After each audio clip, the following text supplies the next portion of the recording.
इस वीडियो में हम चर्चा करेंगे श्री रुद्र संहिता। शिव पुराण में बहुत सारे खंड हैं, अलग अलग खंड हैं। तो यहाँ पे जो है हम चर्चा कर रहे हैं रुद्र संहिता प्रथम खंड का।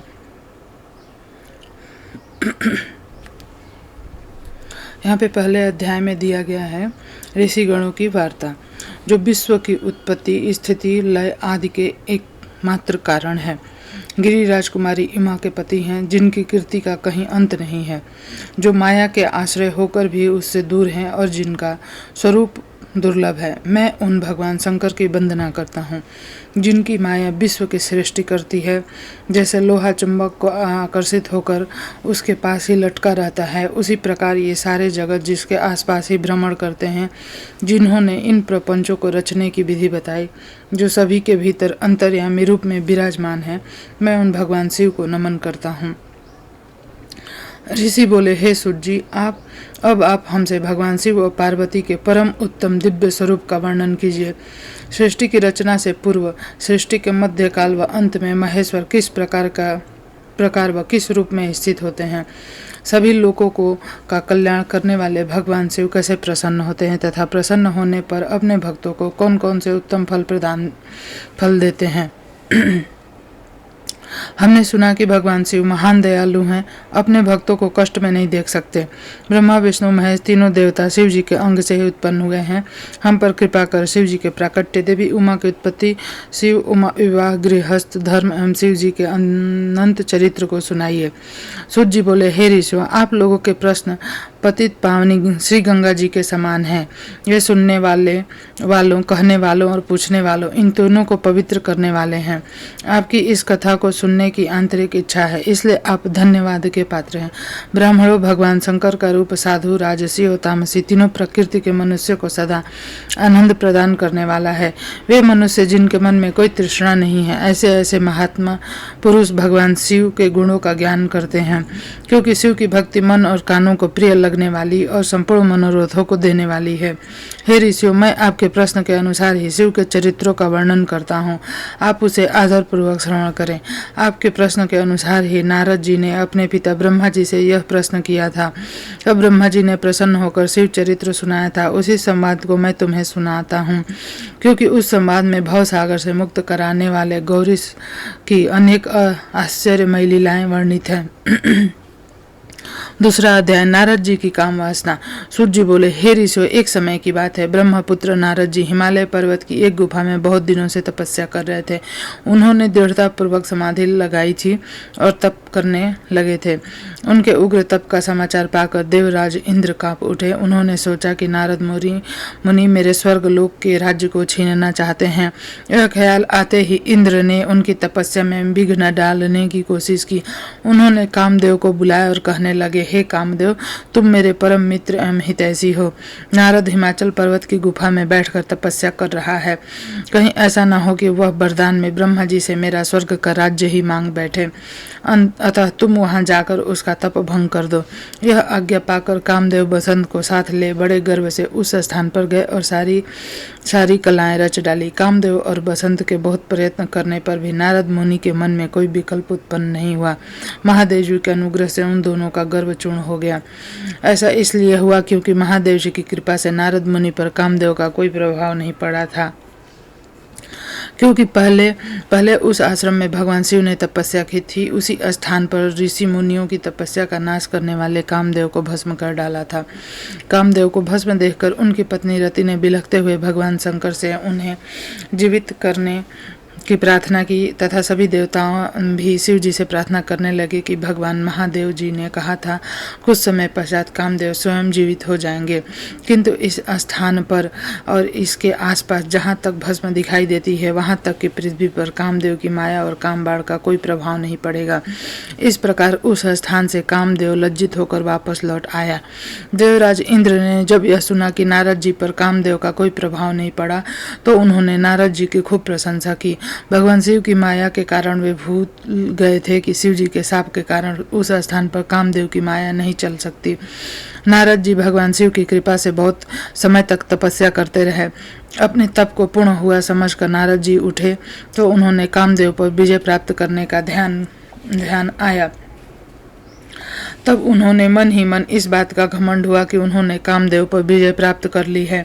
इस प्रकार अभिमान से उनका ज्ञान नष्ट हो गया। वे यह समझ नहीं सके कि कामदेव के पराजित होने में भगवान शंकर की ही माया है। तब वे अपनी काम विजय की कथा सुनने के लिए शीघ्र ही कैलाश पर्वत पर जा पहुंचे सुनाने के लिए, और भगवान शिव को नमस्कार करके अपनी तपस्या की सफलता का समाचार तथा कामदेव पर विजय प्राप्त करने का समाचार कह सुनाया। यह सब सुनकर महादेव जी ने नारद की प्रशंसा करते हुए कहा, हे नारद जी, आप परम धन्य हैं, परंतु एक मेरी बात याद रखना, यह समाचार किसी अन्य देवताओं को मत सुनाना, विशेषकर भगवान विष्णु से तो इस बात को कदापि न कहना। यह वृतांत सबसे छिपा कर रखने योग्य है। तुम मेरे प्रिय हो, इसलिए मैं तुम्हें यह आज्ञा देता हूँ, यह बात किसी के सामने प्रकट मत करना। परंतु वे तो शिव की माया से मोहित हो चुके थे, इसलिए उनकी दी शिक्षा को ध्यान में न रखते हुए ब्रह्मलोक चले गए। वहां ब्रह्मा जी को नमस्कार कर बोले, मैंने अपने तपोबल से कामदेव को जीत लिया है। यह सुनकर ब्रह्मा जी ने भगवान शिव के चरणों का चिंतन करके सारा कारण जान लिया और अपने पुत्र नारद को यह सब किसी और से कहने के लिए मना कर दिया। नारद के मन में अभिमान के अंकुर उत्पन्न हो गए थे, जिसके फलस्वरूप उनकी बुद्धि नष्ट हो गई थी। वे तो तुरंत विष्णुलोक पहुंचकर भगवान विष्णु को सारा किस्सा सुनाया चाहते थे। शीघ्र वे ब्रह्मलोक से चल दिए। नारद मुनि को आते देखकर भगवान विष्णु सिंहासन से उठ खड़े हुए। उन्होंने नारद को गले लगा लिया और आदर सहित आसन पर बैठाया।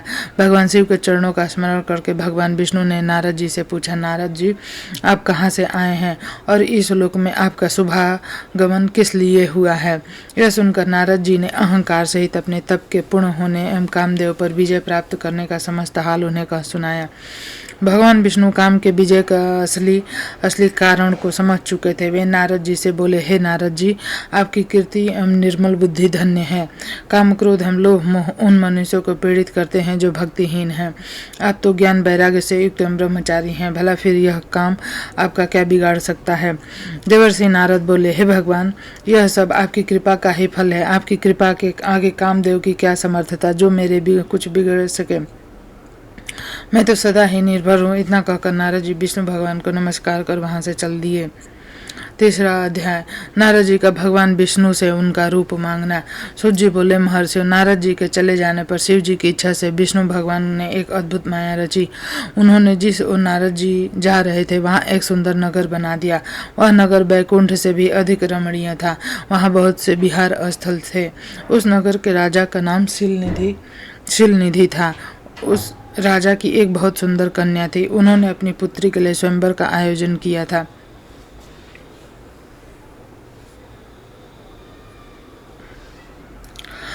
उनकी कन्या का वरण करने के लिए उत्सुक बहुत से राजकुमार पधारे थे। वहां पहुंचकर चहल पहल थी। इस नगर की शोभा देखते ही नारद जी का मन मोहित हो गया। जब राजा शिलनिधि ने नारद जी को आते देखा तो उन्हें सादर प्रणाम करके स्वर्ण सिंहासन पर बैठकर उनकी पूजा की। फिर अपनी देव सुंदरी कन्या को बुलाकर जिसने महर्षि के चरणों को में प्रणाम किया, नारद जी से उसका परिचय कराते हुए शिलनिधि से निवेदन किया, महर्षि, यह मेरी पुत्री श्रीमती है। इसके स्वयंवर का आयोजन किया गया है। इस कन्या के गुण दोषों को बताने की कृपा कीजिए। राजा के ऐसे वचन सुनकर नारद जी बोले, राजन, आपकी कन्या साक्षात लक्ष्मी है। इसका भावी पति भगवान शिव के समान वैभवशाली, त्रिलोक जयी, वीर और कामदेव को भी जीतने वाला होगा। ऐसा कहकर नारद मुनि वहां से चल दिए। शिव की माया के कारण वे काम के वशीभूत हो सोचने लगे कि राजकुमारी को कैसे प्राप्त करूं। स्वयंवर में आए सुंदर एवं वैभवशाली राजाओं को छोड़कर भला यह मेरा वरण कैसे करेगी। वे सोचने लगे कि नारियों को सौंदर्य बहुत प्रिय होता है। सौंदर्य को देखकर ही श्रीमती मेरा वरण कर सकती हैं।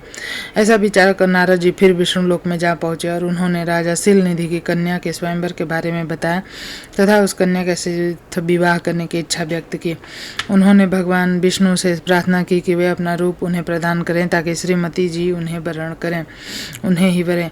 सूत जी ने सूत जी कहते हैं, महर्षि नारद मुनि की ऐसी बात सुनकर भगवान मधुसूदन हंस पड़े और भगवान शंकर के प्रभाव का अनुभव करके उन्होंने इस प्रकार उत्तर दिया। भगवान विष्णु बोले, हे नारद, वहां आप अवश्य जाइए। मैं आपका हित उसी प्रकार करूंगा जिस प्रकार पीड़ित व्यक्ति का श्रेष्ठ वैद्य करता है, क्योंकि तुम मुझे विशेष प्रिय हो। ऐसा कहकर भगवान विष्णु ने नारद जी को वानर का मुख और शेष अंगों को अपना मनोहर रूप प्रदान कर दिया। तब नारद जी अत्यंत प्रसन्न होते हुए अपने को परम सुंदर समझकर शीघ्र ही स्वयंवर में आ गए। उस राज्य सभा में जा बैठे।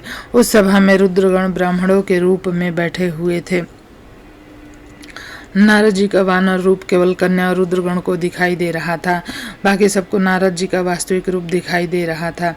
नारद जी मन ही मन प्रसन्न होते हुए श्रीमती की प्रतीक्षा कर रहे थे। हे ऋषियों, वह कन्या हाथ में जयमाला लिए अपनी सखियों के साथ स्वयंवर में आई। उनके हाथ में सोने की सुंदर माला थी। वह शुभ लक्षणा राजकुमारी लक्ष्मी के समान अपूर्व शोभा पा रही थी। नारद मुनि का भगवान विष्णु जैसा शरीर और बानर जैसा मुख देखकर वह कुपित हो गई और उनकी ओर से दृष्टि हटाकर मनोवांछित वर की तलाश में आगे चली गई। सभा में अपने मन पसंद वर को न पाकर वह उदास हो गई। उसने किसी को भी गले में वरमाला नहीं डाली। तभी भगवान विष्णु राजा की वेशभूषा धारण कर वहां आ पहुंचे। जी को देखते ही उस पर सुंदरी ने उनके गले में वरमाला डाल दी। विष्णु जी राजकुमारी को साथ लेकर तुरंत अपने लोक चले गए। यह देखकर नारद जी विचलित हो गए। तब ब्राह्मणों के रूप में उपस्थित रुद्रगणों ने नारद जी से कहा, हे नारद जी, आप व्यर्थ ही काम से मोहित हो सौंदर्य के बल से राजकुमारी को पाना चाहते हैं। पहले जरा अपना बानर के समान मुख तो देख लीजिए। सूत जी बोले। यह वचन सुनकर नारद जी को बड़ा आश्चर्य हुआ। उन्होंने दर्पण में अपना मुख देखा। वानर के समान मुख को देखकर वे अत्यंत क्रोधित हो उठे। दोनों रुद्रगणों को शाप देते हुए बोले,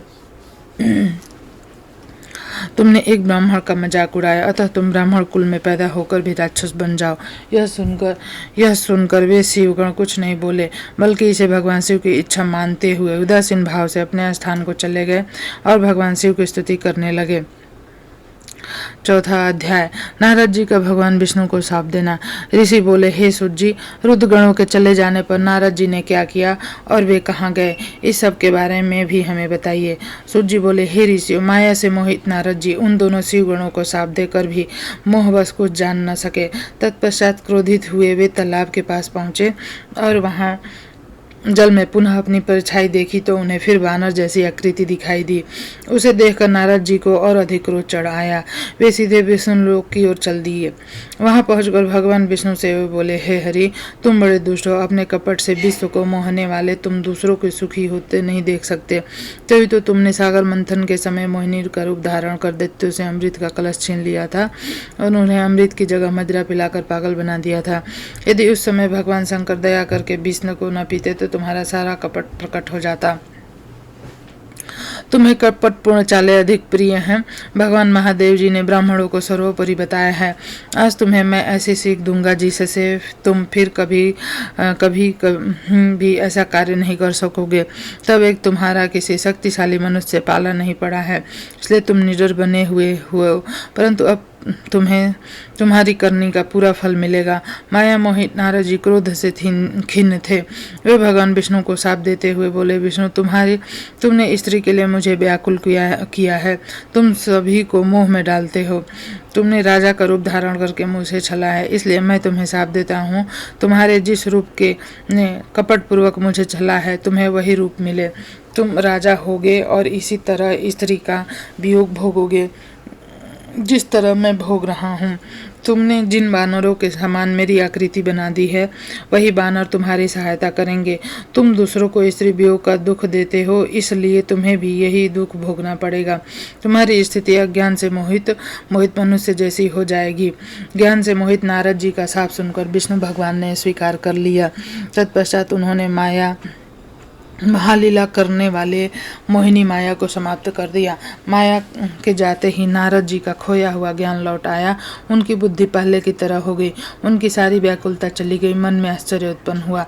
यह सब जानकर नारद जी बहुत पछताने लगे और अपने को धिक्कारते हुए भगवान विष्णु के चरणों में गिर पड़े, उनसे क्षमा मांगने लगे। नारद जी कहने लगे, मैंने अज्ञानवश होकर माया के कारण आपको जो शाप दे दिया है वह झूठ हो जाए। भगवान, मेरी बुद्धि खराब हो गई थी जो मैंने आपके लिए बुरे वचन अपनी जबान से निकाले। मैंने बहुत बड़ा पाप किया है। हे प्रभु, मुझ पर कृपा कर, मुझे ऐसा कोई उपाय बताइए जिससे मेरा सारा पाप नष्ट हो जाए।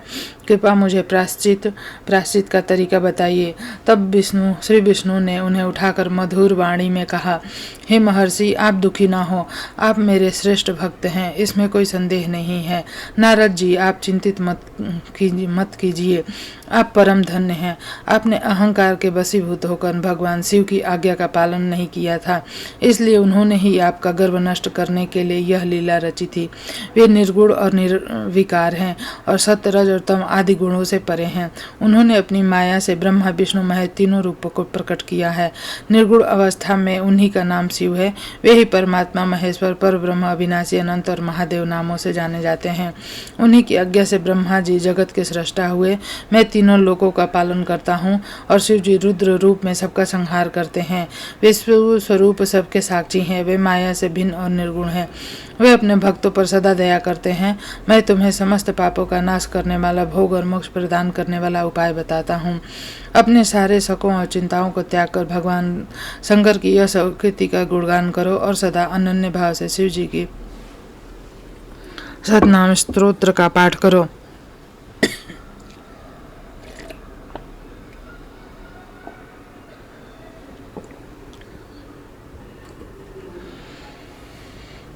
उनकी उपासना करो तथा प्रतिदिन उनकी पूजा अर्चना करो। जो मनुष्य शरीर, मन, वाणी द्वारा भगवान शिव की उन्हीं संसार रूपी भक्ति करते हैं, जो मनुष्य शिव की भक्ति करते हैं, उन्हें संसार रूपी भव सागर से तत्काल मुक्ति मिल जाती है। जो लोग पाप रूपी दावानल से पीड़ित हैं, उन्हें शिव नाम रूपी अमृत का पान करना चाहिए। वेदों का पूर्ण ज्ञान प्राप्त करने के पश्चात ही ज्ञानी मनुष्य ने शिव जी की पूजा को जन्म मरण रूपी बंधन से मुक्त होने का सर्वश्रेष्ठ साधन बताया।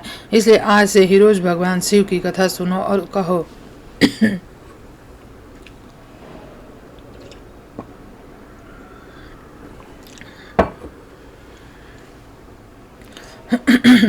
तथा उनका पूजन किया करो। इसलिए आज से ही रोज भगवान शिव की कथा सुनो, कहा करो और उनकी पूजन किया करो। अपने हृदय में भगवान शिव के चरणों की स्थापना करो तथा उनके हृदय में निवास करते हुए उनकी स्तुति कर उनका गुणगान करो। इसके बाद नारद जी, तुम मेरी आज्ञा से अपने मनोरथ की सिद्धि के लिए ब्रह्मलोक जाना। वहाँ अपने पिता ब्रह्मा जी की स्तुति करके उनसे शिव महिमा के बारे में पूछना। ब्रह्मा जी शिव भक्तों में श्रेष्ठ हैं। वे तुम्हें भगवान शंकर का महात्मा सतनाम स्रोत अवश्य सुनाएंगे। आज से तुम शिव भक्ति में लीन हो जाओ, वे अवश्य तुम्हारा कल्याण करेंगे। यह कर विष्णु जी अंतर्ध्यान हो गए। 5वां अध्याय, नारद जी का शिव तीर्थों में भ्रमण व ब्रह्मा जी से प्रश्न।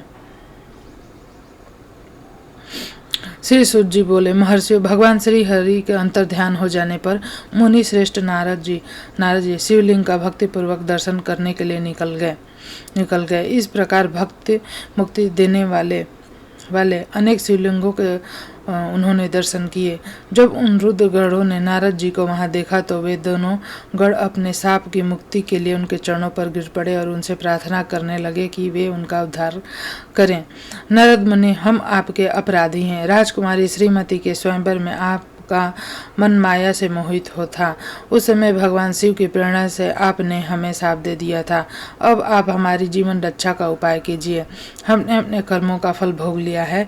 कृपा कर हम पर प्रसन्न होकर हमें शाप मुक्त कीजिए। नारद जी ने कहा, हे रुद्रगणों, आप महादेव के गण हैं, हम सभी के लिए आदरणीय हैं। उस समय भगवान शिव की इच्छा से मेरी बुद्धि भ्रष्ट हो गई थी, इसलिए मोहवश मैंने आपको शाप दे दिया था। आप लोग मेरे इस अपराध को क्षमा कर दें। परंतु मेरा वचन झूठ नहीं हो सकता, इसलिए मैं आपको शाप से मुक्ति का उपाय बताता हूँ। मुनीश्वर विषश्रवा के वीर्य द्वारा तुम एक राक्षसी के गर्भ से जन्म लोगे, इसलिए मैं आपको शाप से मुक्ति का उपाय बताता हूँ। मुनिवर विषश्रवा के वीर्य द्वारा तुम एक राक्षसी के गर्भ से जन्म लोगे। समस्त दिशाओं में रावण और कुंभकर्ण के नाम से प्रसिद्धि पाओगे। राक्षस राज का पद प्राप्त करोगे। तुम बलवान व वैभव से युक्त होगे। तुम्हारा प्रताप सभी लोकों में फैलेगा। समस्त ब्रह्मांड के राजा होकर भी भगवान शिव के परम भक्ति में हो गए। भगवान शिव के ही दूसरे स्वरूप श्री विष्णु के अवतार के हाथों से तुम्हारा से मृत्यु पाकर तुम्हारा उद्धार होगा और तथा फिर अपने परम पद पर प्रतिष्ठित हो जाओगे। सूत जी कहने लगे। इस प्रकार नारद जी का कथन सुनकर वे दोनों रुद्रकण प्रसन्न होते हुए वहां से चले गए। नारद जी भी आनंद में सराबोर हो मन ही मन शिव जी का ध्यान करते हुए शिव तीर्थों का दर्शन करने लगे। इस प्रकार भ्रमण करते करते वे शिव के प्रिय नगरी काशीपुरी में पहुंचे और काशीनाथ का दर्शन कर उनकी पूजा उपासना की। श्री नारद जी शिव जी की भक्ति में डूबे उनका स्मरण करते हुए ब्रह्मलोक को चले गए। वहां पहुंचकर उन्होंने ब्रह्मा जी को आदरपूर्वक नमस्कार किया, उनकी स्तुति करने लगे। उस समय उनका हृदय शुद्ध हो चुका था। उनके हृदय में शिव जी की प्रति भक्ति भावना ही थी और कुछ नहीं। नारद जी बोले, हे पितामह, आप तो पर ब्रह्म परमात्मा के स्वरूप हो, अच्छी प्रकार से जानते हो। आपकी कृपा से मैंने भगवान विष्णु के महात्मा का ज्ञान प्राप्त किया है एवं भक्ति मार्ग, ज्ञान मार्ग, तपो मार्ग, ज्ञान मार्ग, दान मार्ग, तीर्थ मार्ग के बारे में जाना है, परंतु मैं शिव तत्व के ज्ञान को अभी तक नहीं जान पाया हूँ। मैं उनके पूजा विधि को भी नहीं जानता हूँ, अतः अब मैं उनके बारे में कुछ नहीं जानता हूँ। मैं भगवान शिव के विभिन्न चरित्रों, उनके स्वरूप तथा वे सृष्टि के आरंभ में, मध्य में किस रूप में थे, उनकी लीलाएं कैसी होती हैं और प्रलय काल में भगवान शिव कहाँ निवास करते हैं, उनका विवाह और उनके पुत्र कार्तिकेय के जन्म आदि की कथाएं मैं आपके श्रीमुख से सुनना चाहता हूँ। भगवान शिव कैसे प्रसन्न होते हैं, प्रसन्न होने पर क्या क्या प्रदान करते हैं, इस संपूर्ण वृत्तांत को मुझे बताने की कृपा करें। अपने पुत्र नारद की ये बातें सुनकर पितामह ब्रह्मा बहुत प्रसन्न हुए। छठा अध्याय, ब्रह्मा जी द्वारा शिव तत्व का वर्णन। तो इस विषय पे हम अगले वीडियो में चर्चा करेंगे। यह वीडियो आपको कैसा लगा जरूर से बताएं और चैनल को सब्सक्राइब करें, वीडियो को लाइक करें और दोस्तों में शेयर करें।